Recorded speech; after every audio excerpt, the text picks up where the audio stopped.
Exercise 3.24. A boy standing on a stationary lift open from above throws a ball upward with the maximum initial speed he can equal to 49 meter per second. So according to question मेरे पास क्या है कि I have a lift.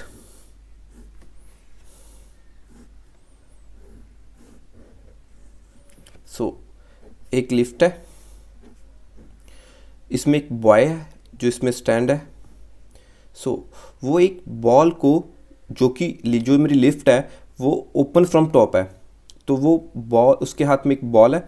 So ball को वो upward फेंक रहा है with the maximum velocity of, हम कह सकते हैं according to question maximum velocity जहाँ पे गिवन है 49 मीटर पर सेकंड की स्पीड से उसे बॉल को ऊपर फेंक रहा है.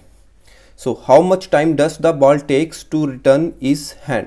तो कह रहा है कि बॉल को अगेन मैक्सिमम हाइट पे पहुंचेगी with initial velocity of 49 metre per second के हिसाब से फेंक रहा है, फिर वापस उसके हाथ में आएगी. तो हमें वो टाइम फाइंड करना है, टोटल टाइम हमें फाइंड करना है कितना लगा. सो यहाँ पे मैं लिख देता हूँ कि हमें टोटल टाइम फाइंड करना है. टोटल टाइम फाइंड करना है कि अगेन उसके हाथ में आ गई ball. If the lift start moving up with uniform speed of 5 metre per second and the boy again throw the ball with maximum speed he can, how does the ball takes to return his hands. So same question. अब मेरे पास second scenario वो क्या दे रहा है कि अब हम यहाँ पे कंसिडर कर रहे हैं कि जो मेरी लिफ्ट है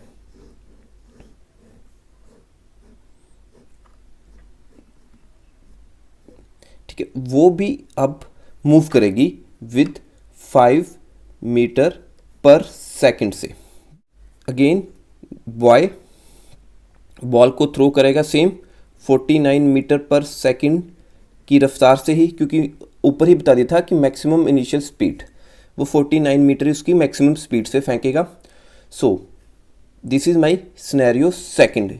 फर्स्ट सिनेरियो में मेरे पास क्या है, लिफ्ट इज स्टेशनरी. ठीक है जी. सो यहाँ पे मेरे पास लिफ्ट क्या आ जाएगी, मूविंग. यहाँ पे मेरे पास लिफ्ट क्या आ जाएगी, स्टेशनरी की रुकी हुई है.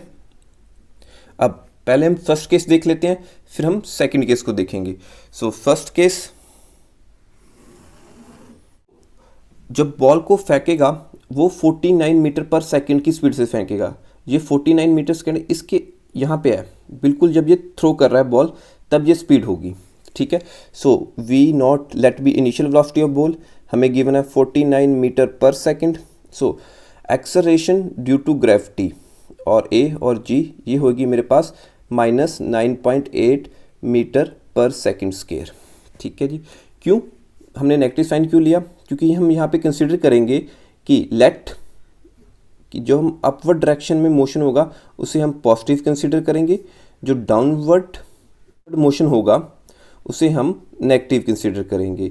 So acceleration of gravity always act downward, इसलिए नेगेटिव, इसलिए बॉल की वेलोसिटी अपवर्ड जाते हुए हमने रखी थी पॉजिटिव.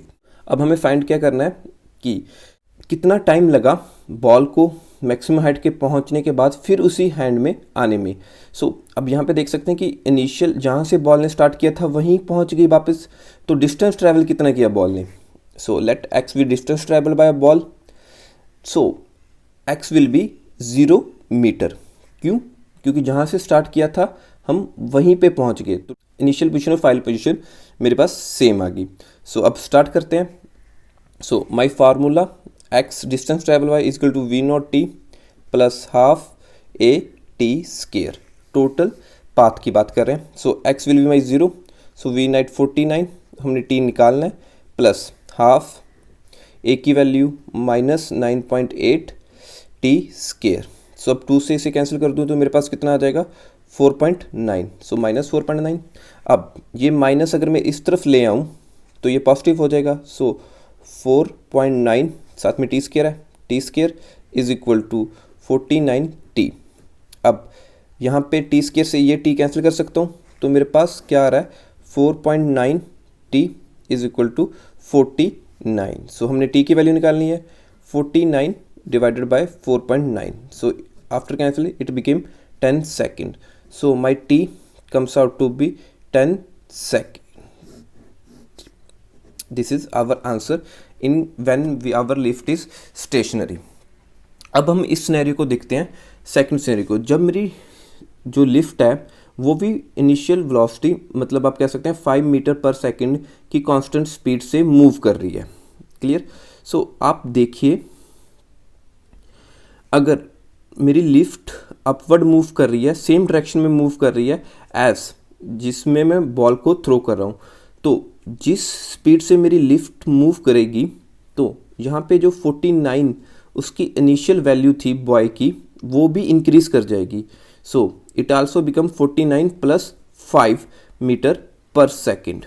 जो वो बॉल फेंकेगा, जो बॉल की स्पीड होगी, वो भी मेरे पास 49 प्लस 5 मीटर सेकंड से इंक्रीज हो जाएगी, क्योंकि यहाँ पे रिलेटिव मोशन का केस चल रहा है।